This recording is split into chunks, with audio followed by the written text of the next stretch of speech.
banyak orang bahkan mungkin kita ngerasa bahwa kita itu kurang beruntung dibandingkan orang lain.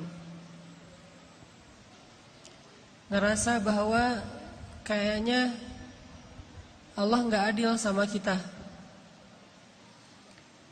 Karena kita melihat orang lain mendapatkan banyak nikmat, sedangkan kita enggak. Kita ngerasa kayak orang yang paling dicurangin dalam hidup oleh Allah Subhanahu wa taala. Kita ngerasa kayaknya orang yang paling sengsara di antara semua manusia. Ketika kita membandingkan hidup kita dengan hidup orang lain. Kalau kita pernah ngerasa kayak gitu, gara-gara kita sedang diuji oleh Allah dengan satu masalah, pasti kita berarti belum mengenal Allah Subhanahu wa taala. Ada orang yang diuji mungkin dengan ujian fisik. Dan kadang-kadang itu bukan ujian sebetulnya. Dia aja yang tidak mampu bersyukur atas nikmat fisik yang Allah berikan. Dia ngerasa warna kulitnya adalah ujian.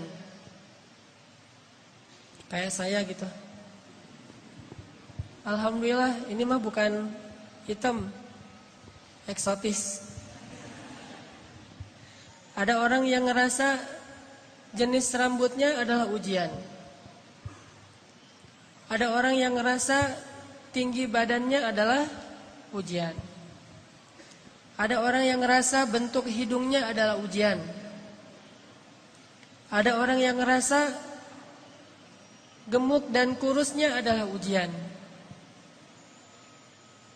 Ada orang yang bahkan ngerasa nasab keturunan adalah ujian.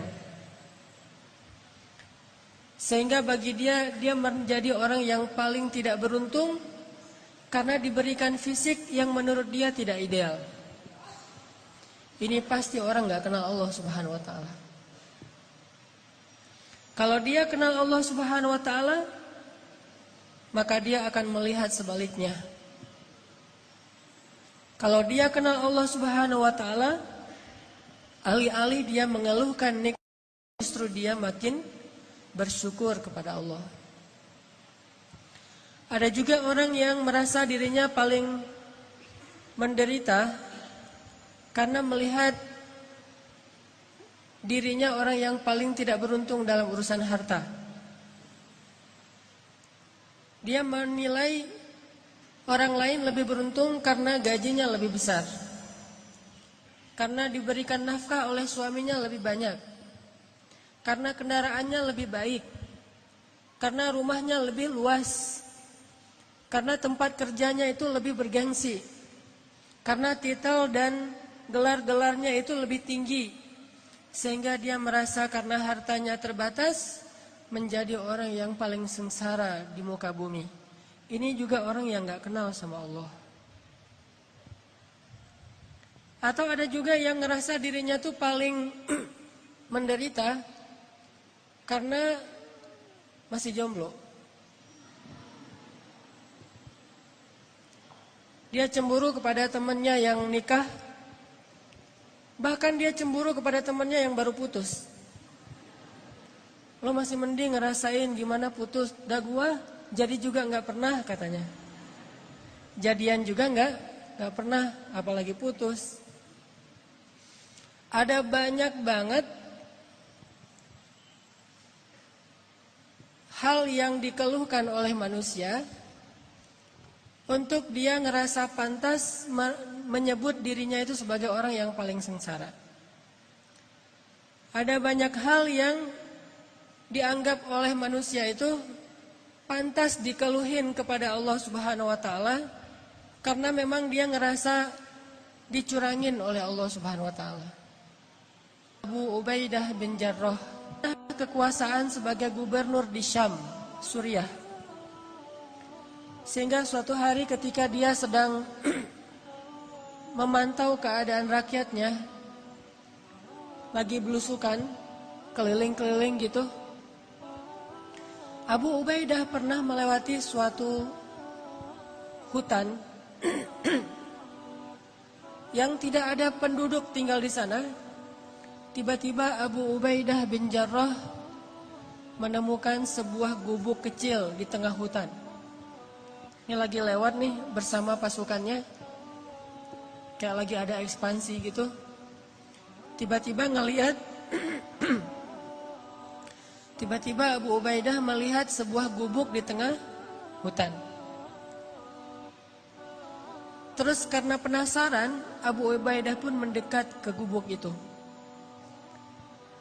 Dari luar gubuk, Abu Ubaidah mendengar suara seorang laki bertahmid kepada Allah. Dari luar kedengaran ada seorang laki-laki bertahmid kepada Allah. Dia berucap, Alhamdulillah, Alhamdulillah, Alhamdulillah. Alhamdulillah, Alhamdulillah, Alhamdulillah. Terus dia bertahmid, memuji-muji Allah Subhanahu wa taala. Sehingga akhirnya Abu Ubaidah menjadi kepo. Mulailah Abu Ubaidah stalking. Ngepoin, ini siapa nih yang punya akun? Kok postingannya itu positif terus gitu? Postingannya itu memuji-muji Allah. Allah maha baik, Allah baik banget, Allah luar biasa, Allah keren, Allah apa. Terus memuji-muji Allah Subhanahu wa taala. Terus begitu. Sampai akhirnya Abu Ubaidah penasaran. Maka Abu Ubaidah pun memberi salam, minta izin supaya dibolehkan masuk ke dalam rumah.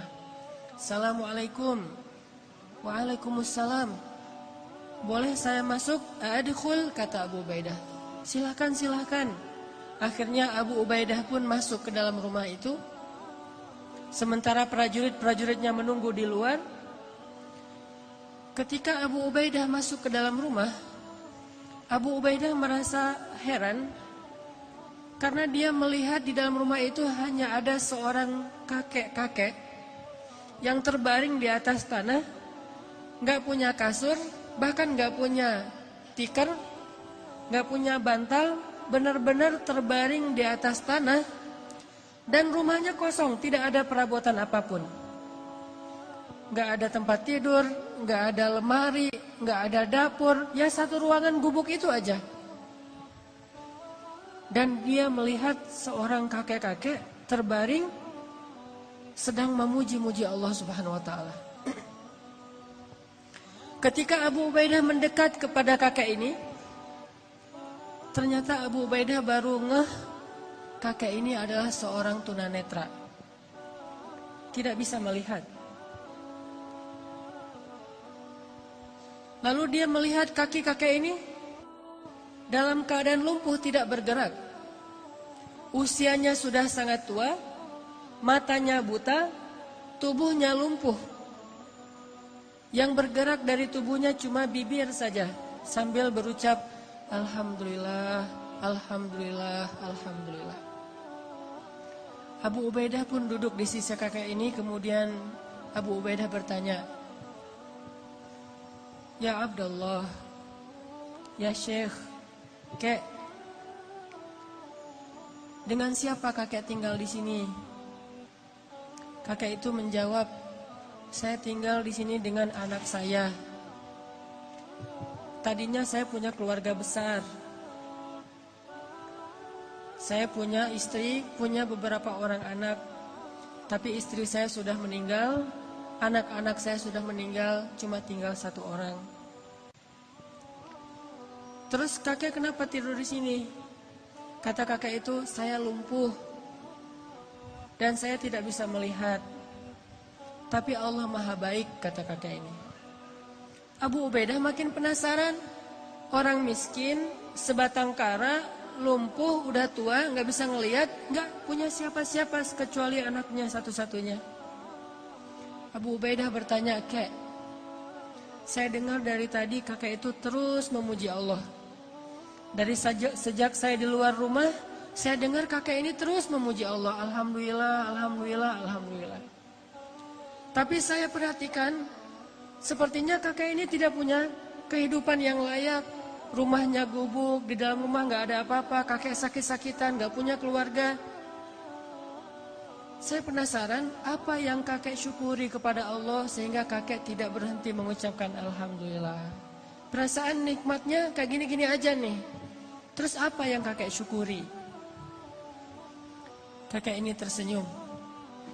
Kemudian kakek ini mengatakan, wahai Tuan, ada 2 nikmat yang diberikan Allah kepada saya, dan itu lebih saya cintai daripada dunia dan seisinya. Yang nikmat ini tidak diberikan kecuali kepada orang-orang yang Allah cintai saja. Ada 2 nikmat yang diberikan Allah kepada saya, yang nikmat ini khusus hanya diberikan oleh Allah kepada hamba-hamba yang Allah cintai.